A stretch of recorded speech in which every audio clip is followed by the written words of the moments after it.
దేవుళ్ళో ఉంటే ఇన్ని కష్టాలు ఉంటాయేమో అని అధైర్యపడిపోతాము చాలాసార్లు. అనుకున్నవి జరగకపోతే, మనము ఆశించింది మనకు దొరకకపోతే చాలాసార్లు అధైర్యపడిపోతాం.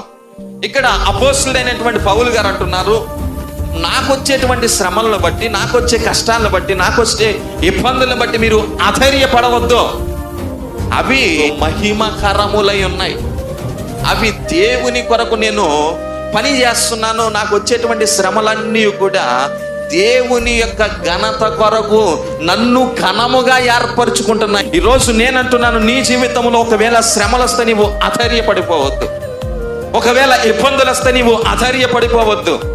ఒకవేళ కష్టములు గుండా నీ జీవితము ఒకవేళ నడిపించబడుతుందంటే నీవు అధైర్యపడవద్దు.